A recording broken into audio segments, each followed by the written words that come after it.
Hi guys, it's a bit early for Fool of the Week, but in this case I'm not sure if it's Nadine Dorries, who recently converted from the Conservatives to Reform, or Laura Kuenssberg for inviting her onto her show.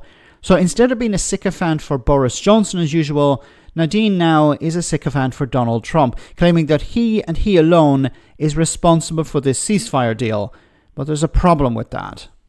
People can have whatever personal opinion they wish of President Trump, but the fact is that he has delivered on this. And I think it's been his efforts as a businessman, as a deal maker, as somebody who has, only a few weeks ago, he was saying to Hamas, a few days ago, if you don't agree to this, we will let Netanyahu do exactly what he wants to.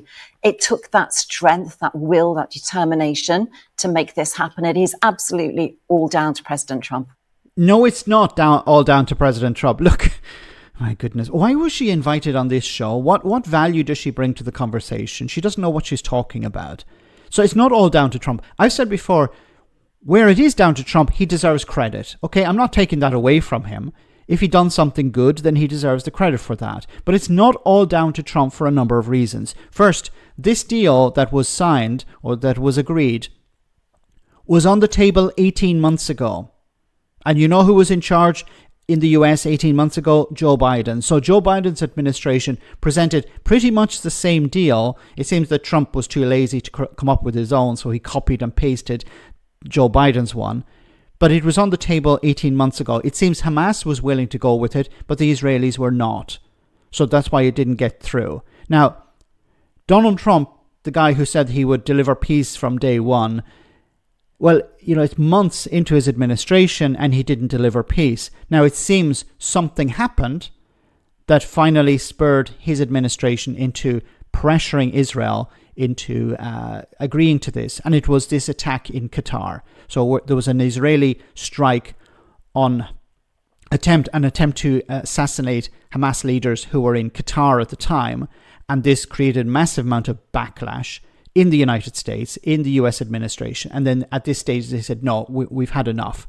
So it was a number of factors, including Donald Trump, but a number of factors. Now, this is on the Israeli side, pressure from the US on the Israeli side. But on the Hamas side, completely forgetting here the role of Turkey, Egypt, the UAE, Saudi Arabia, and Qatar itself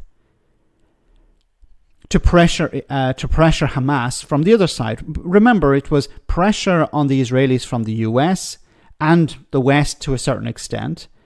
And of course, pressure from Arab nations on the other side, pressuring Hamas to go to the table. It's not all down to Donald Trump. And this idea that, yes, it is all down to Donald Trump is forgetting those who have put in a huge amount of effort to achieve this. Now, there's another point here. Donald Trump may claim all the victory, but then it will be somebody else who will have to do all the hard work. Because the ceasefire deal has been agreed, but the next steps will be carried out by other people, not Donald Trump. Donald Trump has basically walked away from this. It's done, okay, I claim all the credit, and now it's forgotten about. And this is a problem, because while the ceasefire is holding at the moment, it's important that measures are put in place to keep both sides happy. The Israelis have to be happy and the Palestinians have to be happy. And we have to build on this. And it will be, of course, Arab nations and maybe European nations and the UK that will help facilitate that. But not Donald Trump. Donald Trump has finished with this. He thinks he has achieved peace in the Middle East and he wants the credit, and now he's going to walk away from it.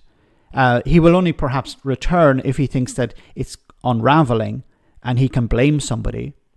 But remember, Donald Trump doesn't care about the Palestinians. He doesn't care about the Israelis. He only cares about himself. And he wants credit for this, and he wants all of it, which is deeply dishonest. And politicians should not be engaging in it. Let me know in the comment section, guys, what you think, and I'll see you in the next video.